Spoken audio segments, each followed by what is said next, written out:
Alors, quand on prend le lotus ou le demi-lotus, c'est bien de prendre la jambe par en dessous et d'amener le pied en fait vers le haut, hein, pour faire basculer en fait la hanche et amener le genou vers l'avant. Voilà.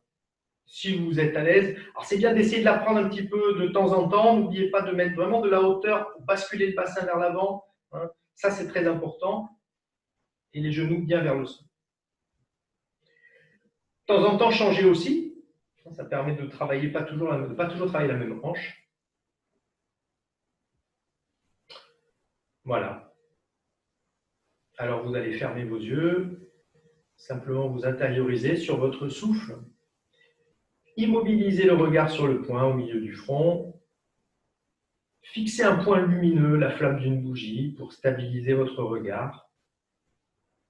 On se met dans notre sas, dans notre bulle intérieure. On se coupe un petit peu avec l'extérieur, l'agitation du dehors, pour certains. Tout de suite, on se connecte avec l'ascenseur du souffle.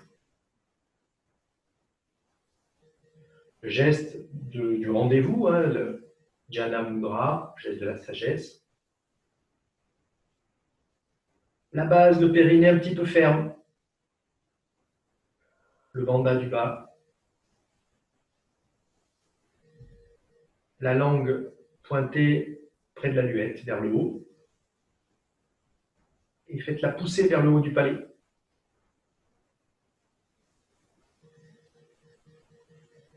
So à l'inspire et âme à l'expire.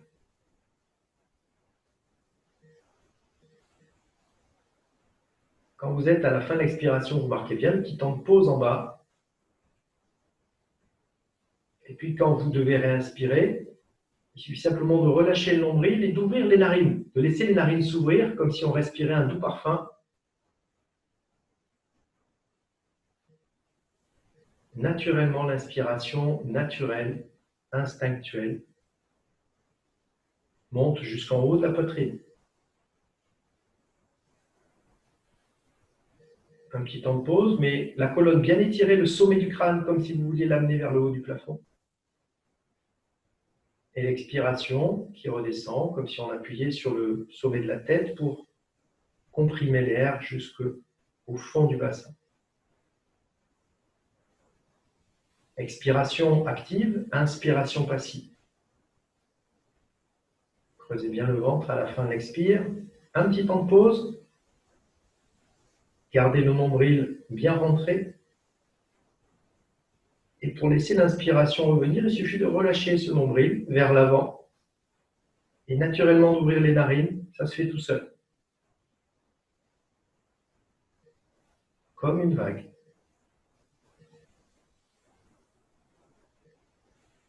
Allez-y à votre rythme, tranquillement. Suivez le souffle. Sentez que quand ça inspire, le haut de la poitrine, le haut des épaules s'ouvre, se soulève un petit peu, se libère. Le haut du corps se redresse, le haut des épaules se redresse. Et quand ça expire, pensez à tout bien vider, mais tranquillement. Je prends souvent l'exemple de la goutte de miel qu'on fait tomber de la cuillère. Tranquillement, ça descend, mais sûrement, ça s'étire vers le bas.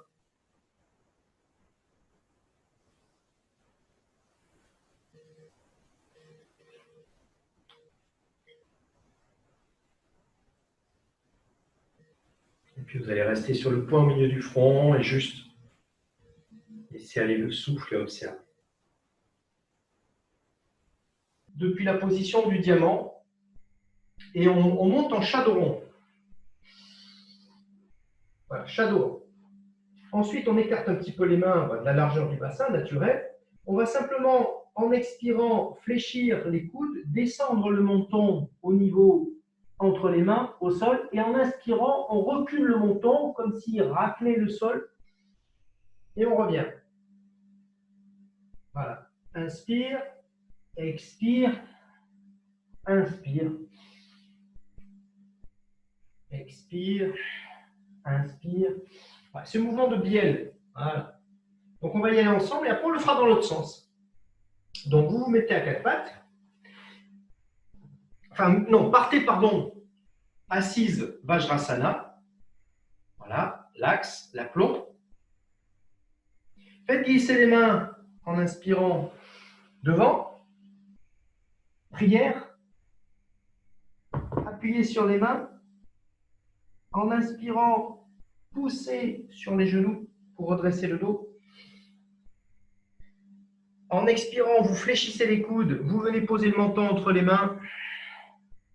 En inspirant, vous poussez avec les mains pour reculer le menton vers l'arrière, les fesses reculent, les genoux ne bougent pas. Et en inspirant, vous remontez en poussant sur les genoux, en revenant menton au niveau des mains. Expire, vous fléchissez les coudes.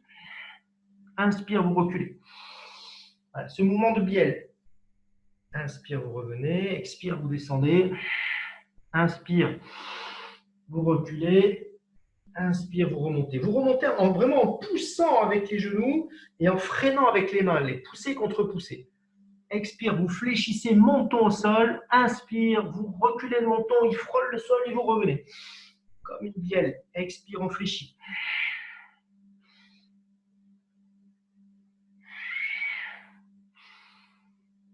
Et sur une inspiration, vous revenez en assise sur les talons, en position de diamant, main sur les cuisses et vous venez juste observer. Alors, est-ce que vous allez y voir quelque chose? Alors, je vais peut-être mettre l'ordinateur en bas pour que vous voyez au niveau des jambes. Ce qu'on va chercher à faire, on va préparer donc la salutation au soleil. On met les pieds. Vous voyez mes pieds. Voilà, on met les pieds de chaque côté. C'est pas très bien. Du bassin.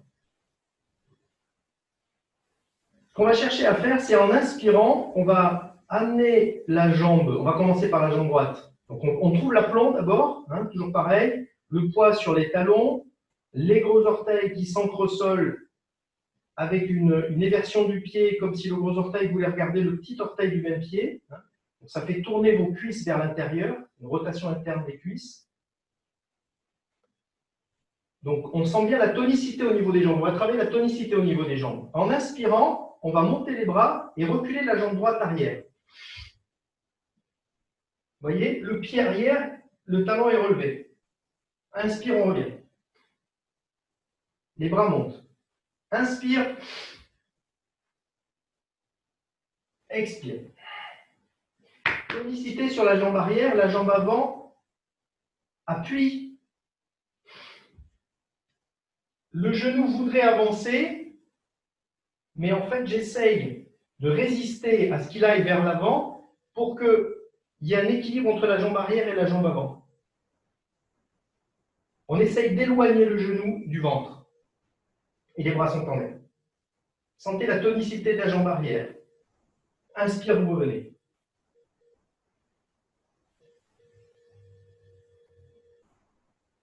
Pardon, expire, vous revenez. Inspire. Expire. Inspire. Expire. Inspire. Expire. Inspire. Expire. Inspire. Expire. Inspire. On tient. Inspirez, restez en position. Tonicité. L'appui de la jambe avant, tonicité de la jambe arrière. Sentez l'ouverture dans la hanche droite. Essayez d'avoir le bassin de face, pas de travers. On fait 3 souffles. Sur une inspiration, vous revenez en Tadasana. Observez. Les pieds sont sur la même ligne. Sentez l'équilibre. Vos paumes des mains sont vers l'avant, épaules ouvertes. Ressentez le côté droit du corps. Narine, poumon, thorax, hanche droite, jambe droite. Sentez les différences.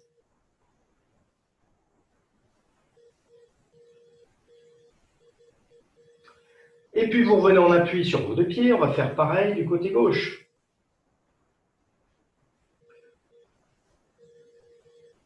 En inspirant, à la fois je monte, je prends appui sur la jambe droite, Je monte les bras et je lance le pied de derrière. Expire, je relève. Ça se fait naturellement, hein. C'est le recul du pied. Inspire, expire. Inspire. Expire. Inspire. Expire. Le genou arrière est fléchi. Hein. Expire. Inspire. La jambe avant est tonique. Expire. Inspire. Expire. Inspire. Expire. Allez, encore une fois. Inspire. Et là, on fait 3 souffles. Les bras sont en l'air. Sentez l'ouverture du bassin à gauche. Sentez que votre bassin voudrait pousser votre genou vers l'avant, le genou avant, mais le genou avant résiste. Si vous vous redressez, si vous écartez le genou de votre ventre, ne laissez pas le poids du bassin aller vers l'avant. Et puis sur une inspiration, vous revenez en Tadasana, paume des mains vers l'avant. Et observez le côté gauche. Sentez sans doute un petit peu la chaleur aussi. Mais sentez aussi la tonicité au niveau de vos jambes.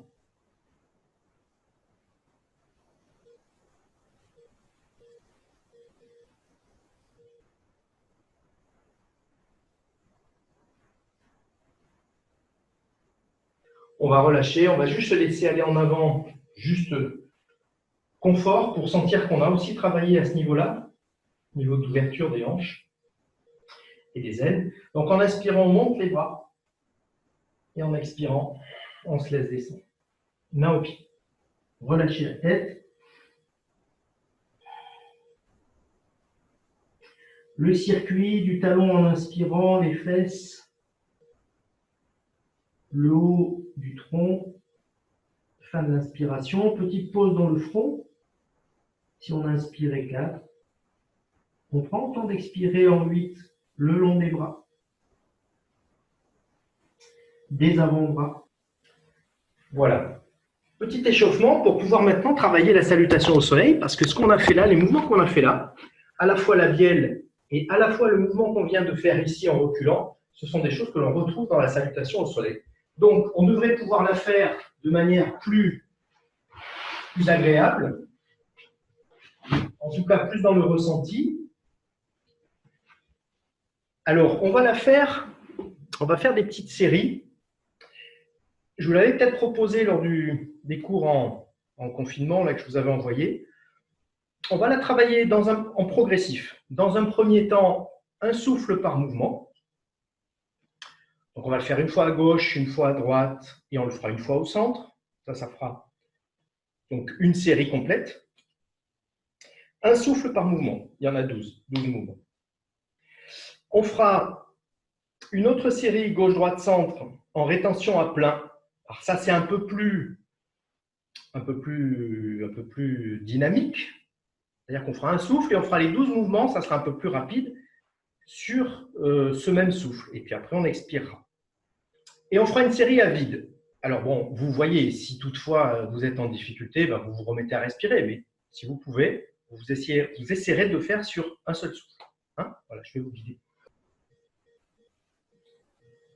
On a fait gauche, on a fait droite, on va faire au centre. Toujours pareil, un souffle par mouvement. Expire. Les mains au sol. Inspire, je remonte. Je salue le soleil. Expire, les mains de chaque côté des pieds. Je pose les mains. En inspirant, je jette les 2 pieds derrière. Je repousse en expirant, chien tête en bas. Inspire la planche. Genou, menton, poitrine au sol. Inspire, je pousse.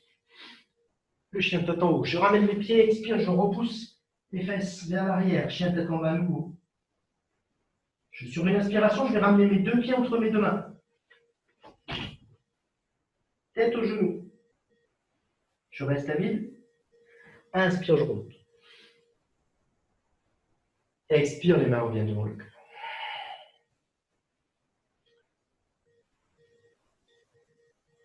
Gardez bien les coudes bas. Prenez Tadasana, les pieds collés. Paumes ouvertes vers l'avant et observez.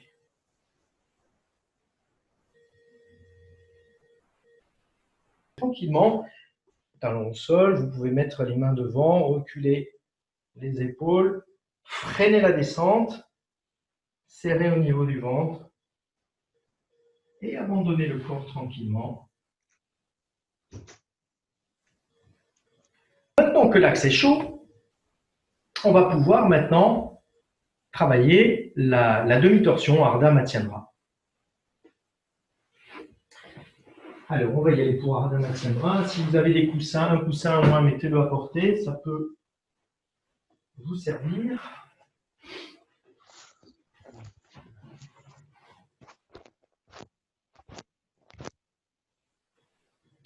Alors, Ardha Matsyendrah, la demi-torsion, on va se placer, on va mettre le coussin à droite, on va poser une fesse dessus, après vous réglerez en fonction. Hein. On va placer le pied gauche à l'extérieur du genou. Voilà. Donc, il faut trouver la bonne position du coussin. Alors, on peut aussi être assis sur le talon, le creux près du talon. Ça peut aussi servir de support. Voilà. On peut aussi faire ceci. Néanmoins, c'est bien d'avoir aussi un petit coussin. Voilà. On a le pied à l'extérieur du genou.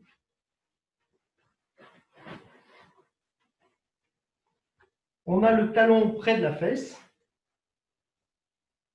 Alors, la position simple, c'est d'enrouler l'intérieur du coude au niveau du genou, de mettre la main gauche. Rappelez-vous ce qu'on a fait la dernière fois. Hein. Les torsions, c'est toujours vers le haut, en extension, jamais en extension, oui, c'est ça. Jamais en flexion. La main derrière. Et donc, on va chercher à étirer l'axe vers le haut et pivoter.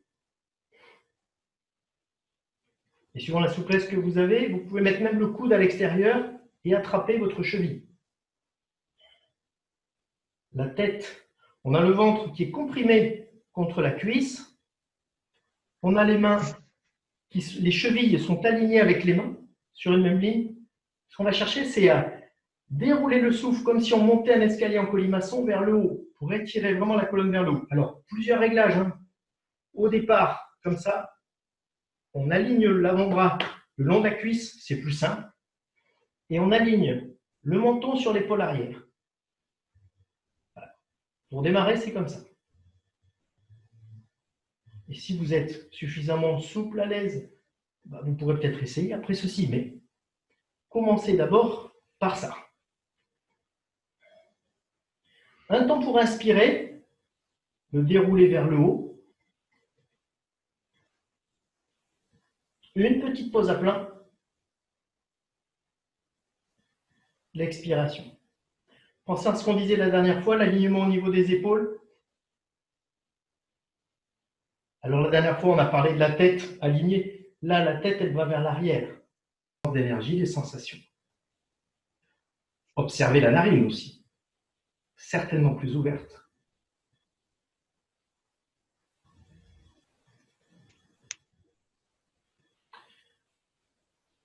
On va terminer sur une concentration sur le cœur. Donc, vous allez rester en assise pour terminer. Gardez l'assise, celle que vous voulez. Siddhasana. On va faire une concentration qui s'appelle Hridaya Visarga, la concentration sur les deux points du cœur. Je vais vous l'expliquer sommairement et puis je vais vous guider après. Ça va se faire en 3 temps. Comme vous avez l'habitude de le faire, on va passer du grossier au subtil. Le principe, le souffle qui va petit à petit diminuer, s'amenuiser. Et puis ensuite, après, mouvement du corps qui va complètement ralentir pour rester dans une sorte de mouvement immobile. Je m'explique. Un point externe, un point interne. Premier mouvement du souffle, on va visualiser le point à peu près 10-15 cm devant le cœur. Sur l'inspiration, il va monter jusqu'à la fontanelle. Sur l'expiration, il va tomber dans le cœur. Sur l'inspiration, point externe monte. Sur l'expiration, le souffle est un petit peu bruyant, le trajet est ample.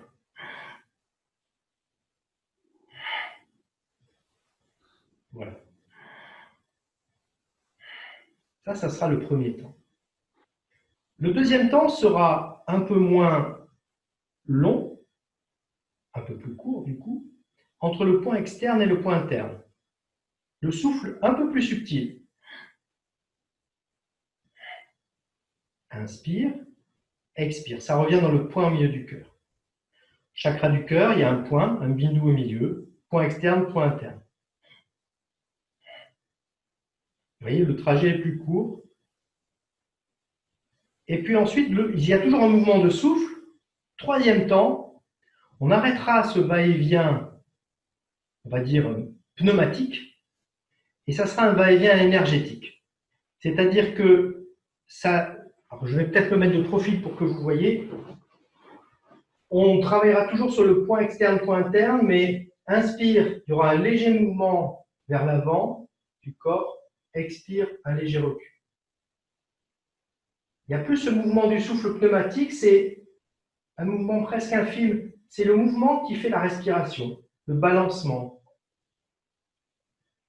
Et vous allez voir que petit à petit, ça va diminuer, ça va diminuer, ça va diminuer, et on restera presque dans un non-souffle.